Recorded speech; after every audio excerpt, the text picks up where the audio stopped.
नमस्कार मित्रों, आप लोगों का बहुत बहुत स्वागत है एनआरआई भारत में। और हम लोग हैं जो कानपुर जो लोकसभा है वो कहीं ना कहीं पूरे देश में बहुत खास लोकसभा है, इसलिए क्योंकि कानपुर जो है मैनचेस्टर ऑफ ईस्ट कहा जाता था और कानपुर में ये औद्योगिक स्थिति बहुत पहले बहुत अच्छी हुआ करती थी। अब चूंकि कई बार चुनाव हुए, कई यहाँ पर नेता जनप्रतिनिधि आए और उन्होंने अपने अपने हिसाब का कार्य किया। अब हम लोग के बीच लोकसभा प्रत्याशी रमेश अवस्थी जी हैं। लंबे समय से वरिष्ठ पत्रकार रहे, पत्रकारिता में अपना बहुत बड़ा मुकाम कमाया और आते ही कानपुर में जो लगातार उन्होंने अपने जनता के साथ संवाद साधा वो देखने और काबिले तारीफ था। हम सीधे जुड़ रहे हैं रमेश अवस्थी जी से। बहुत बहुत स्वागत है आपका एनआरआई भारत पे। क्या कहना चाहते हैं, क्योंकि लगातार चूंकि प्रचार का समय खत्म हो गया है, अब 13 तारीख चूंकि काउंटडाउन की बेला जो है चालू हो गई है, क्या कहना चाहेंगे? बहुत उत्साह मिला है, बहुत स्नेह प्यार सबने दिया है कानपुर के जनमानस ने और हमारे भारतीय जनता पार्टी के कार्यकर्ता पूरे उत्साह के साथ लगे हैं। और मुझे लगता है कि सब पूरा कानपुर का जनमानस पूरे उत्साह के साथ, पूरे जोश के साथ चुनाव प्रचार में लगा है और हर आदमी रमेश अवस्थी बन के चुनाव लड़ रहा है। इसके लिए हम सभी लोगों को बहुत बहुत धन्यवाद देते हैं, उनका आभार देते हैं। रमेश जी, सबसे बड़ी बात, जब मोदी जी आए और गृह मंत्री जी भी आए और योगी जी भी आए, सभी लोग ने अपने अपने मंत्र दिए कानपुर के लोगों को भी और आपको भी। क्या अलग मानते हैं, चूंकि चुनाव तो आपने बहुत देखे हैं, न्यूज चैनल में कवर भी किए, पर कानपुर का एक अलग चुनाव होता जा रहा है, तो क्या 5 साल का विजन क्या है, तो कानपुर का क्या विजन है और काम जब आप जीतते हैं तो आप क्या सबसे पहले मुद्दा रखेंगे और पहला काम क्या कराएंगे और अन्य कामों की लिस्ट क्या है? हमारी सरकार ने, उत्तर प्रदेश की सरकार ने, माननीय योगी आदित्यनाथ ने बहुत काम कराए हैं। बहुत आप मान लीजिए, जैसे आप जाइए कभी हाईलाइट अस्पताल जाइए, हालांकि पीजीआई नहीं लेकिन तमाम पीजीआई जैसी सुविधा है, काफ़ी पैसा उन्होंने उसके लिए अलॉट किया। सभी लोग, चाहे हमारे मेट्रो हो, रोड हो, सड़कें हों, आप कन्वेंशन सेंटर बन रहा है चंडीगढ़ जो कानपुर का सबसे बड़ा सेंटर बनने जा रहा है, तो ये तमाम हर क्षेत्र में माननीय मुख्यमंत्री ने काम कराए। सेंट्रल गवर्नमेंट की योजनाएँ आई हैं, उनसे बड़ा काम हुआ। तो इससे पहले जो भी जनप्रतिनिधि हुआ करते थे वो सिर्फ अपने लिए सोचते थे, अपनी राजनीति छोटी सीखने के लिए काम करते थे। वो चाहते थे किस तरीके से हम दोबारा सत्ता में आ जाएं, तो उन्होंने कभी कानपुर के लिए कोई काम नहीं किया। विपक्ष में रमेश जी, कल राहुल गांधी और अखिलेश जी तमाम बातें कर रहे थे, अपने विपक्ष को बात करते हुए तमाम लोगों को बहकाने की, जैसे कि कल योगी जी ने भी कहा तमाम ऐसी बात। तो क्या बहका रहे हैं, क्या विपक्ष बहका रहा है लोगों को, और क्या जनता को आप मैसेज देना चाहते हैं कि सचेत रहें या जो भी बात कहना चाहते हैं? कुछ नहीं, वो बहका रहे हैं। जनता ये जान चुकी है कि गठबंधन नहीं, एक ठगबंधन है।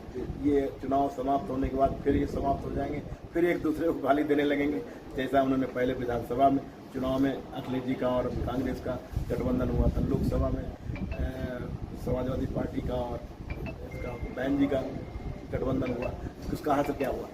फिर दूसरे तो जनता जान चुकी है। सिर्फ देश में एक विकल्प है, वो विकल्प है माननीय नरेंद्र मोदी जी। माननीय नरेंद्र मोदी के ऊपर भरोसा है कि वो जो कहते हैं वो करते हैं, उनकी कथनी और करनी में अंतर नहीं है। ये जनता जानती है कि वो जानती जनता ने देखा है कि सबका साथ सबका विकास की अगर बात हुई है तो धरातल पर दिख रहा है।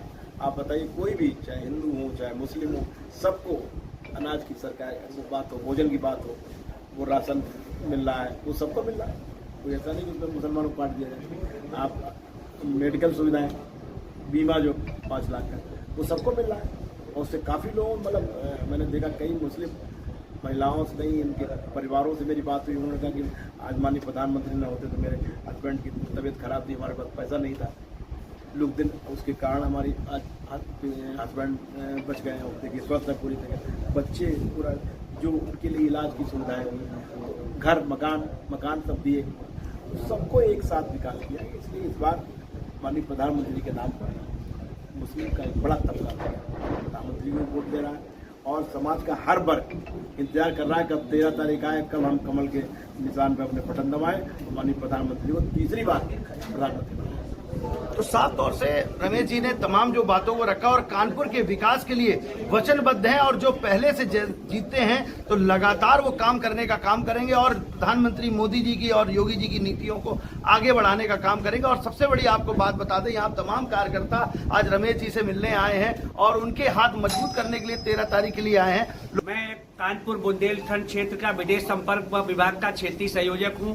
मैं एक विशेष चीज देख रहा हूं। मैंने पूर्वता के चुनाव बहुत देखे हैं, लेकिन इस बार विदेशों में विशेष उत्साह है कानपुर के चुनाव को लेके और मोदी जी के चुनाव को लेके। भाई रमेश अवस्थी जी के चुनाव के लिए फॉरेन से बहुत नॉर्वे से हमारे मनोज मिश्रा जी आए हुए हैं और ऐसे हमारे साथ 50 कार्यकर्ता हैं। जब मैं विदेश संपर्क विभाग का काम शुरू किया तो मुझे लगा ऐसा कि विदेश से लोग हमारी क्या मदद कर सकते हैं, लेकिन उन्होंने वो सब करके दिखाया है हमारे कानपुर के चुनाव के लिए।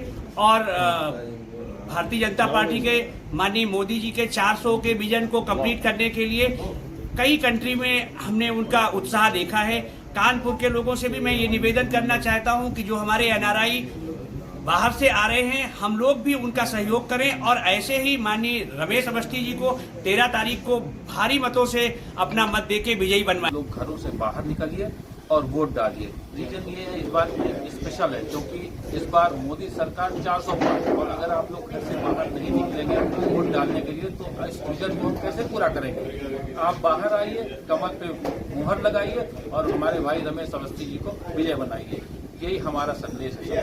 तो साफ तौर से देखने को मिल रहा है जब नॉर्वे से एनआरआईज जो आ रहे हैं, बाहर विदेश से आ रहे हैं, तो कहीं ना कहीं कानपुर हो या पूरे देश से लोगों को घर से अपने बाहर निकले और ज्यादा वोट प्रतिशत को बढ़ाएं। और सबसे बड़ी बात ये जो मतदान है वो लोकतंत्र का सबसे बड़ी पहचान है। अगर लोकतंत्र में आप मतदान नहीं करेंगे तो कहीं ना कहीं आप अपने आप को पीछे पाएंगे। इसलिए मतदान करना बहुत जरूरी है और मतदान ही आपका हक है। जब आप मतदान करते हैं तो लोकतंत्र मजबूत होता है। और आप विदेश से आ रहे हैं लोग, उनको भी पहचानिए। जब आप लोग अपने घर से नहीं निकलेंगे तो कैसे काम चलेगा। इसीलिए ज्यादा निकल करके वोट डालें और लोकतंत्र को मजबूत करें। और एनआरआई चैनल का भी यही आप लोगों से कहना है, चूंकि एनआरआई हमारे बगल में बैठे हैं और हमारा जो चैनल है वो न्यूज रियल इंडिया है, मगर एनआरआई हमारा जो शॉर्ट नेम है, तो इसलिए लोग एनआरआई चैनल और एनआरआई पे लोग बात कर रहे हैं एनआरआई लोग, तो सबसे अच्छी बात है। और आप लोग भी इस सब चीजों को पहचानिए और ज्यादा वोट करिए। ऐसी खबरों को देखने के लिए बने रहिए एनआरआई भारत के साथ। मैं अक्षांश चतुर्वेदी, कानपुर।